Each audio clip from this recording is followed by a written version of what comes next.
If you want to find the secrets of the universe, think in terms of energy, frequency and vibration. I don't care that they stole my idea. I care that they don't have any of their own. Of all things, I liked books best. You may live to see man-made horrors beyond your comprehension. What one man calls God, another calls the laws of physics. If you only knew the magnificence of the 3, 6 and 9, then you would have the key to the universe.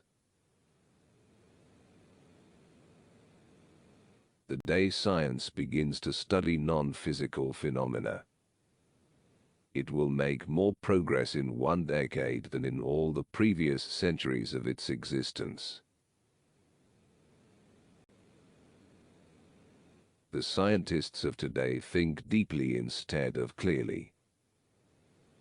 One must be sane to think clearly, but one can think deeply and be quite insane. Be alone. That is the secret of invention. Be alone. That is when ideas are born. My brain is only a receiver. In the universe there is a core from which we obtain knowledge, strength and inspiration.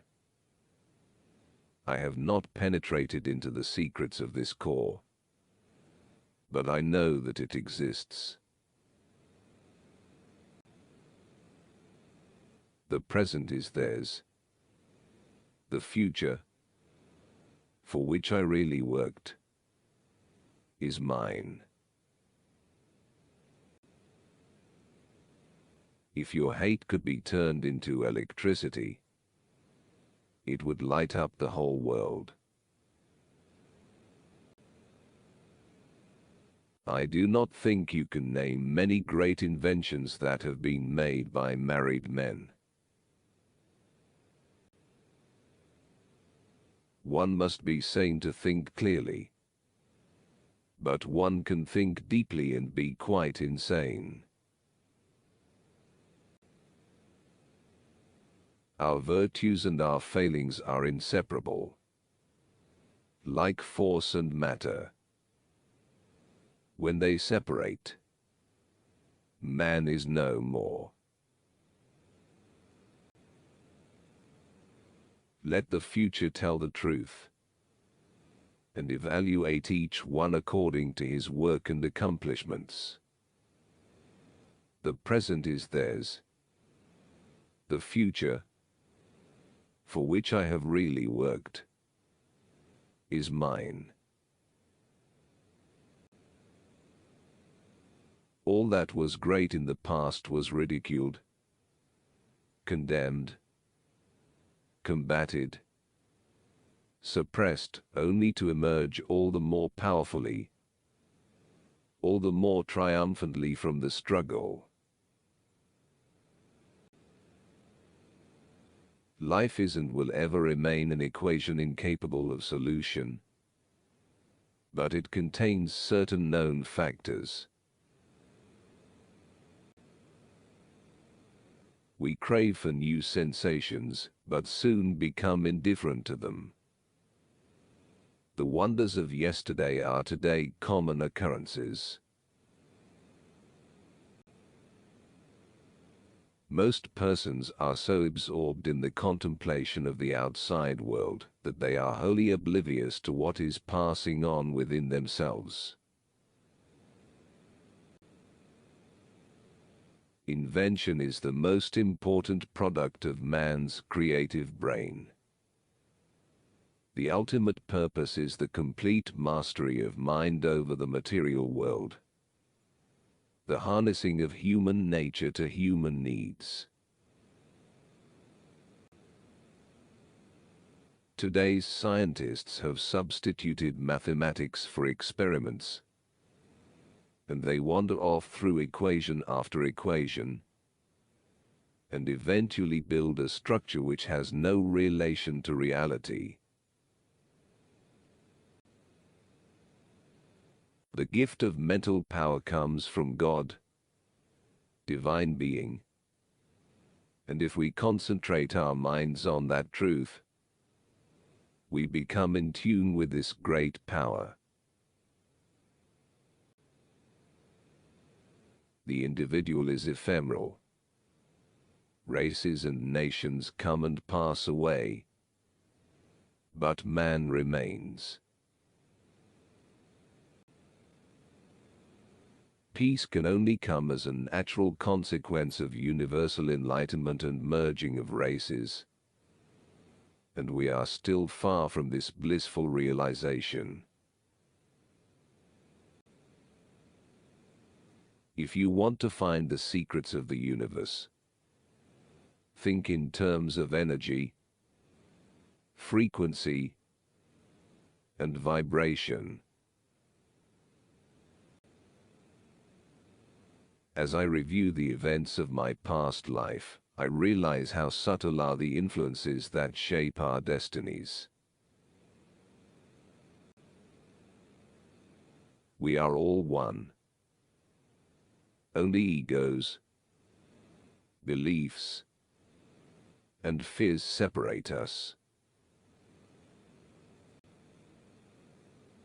One has to be sane to think clearly, but one can think deeply and be quite insane.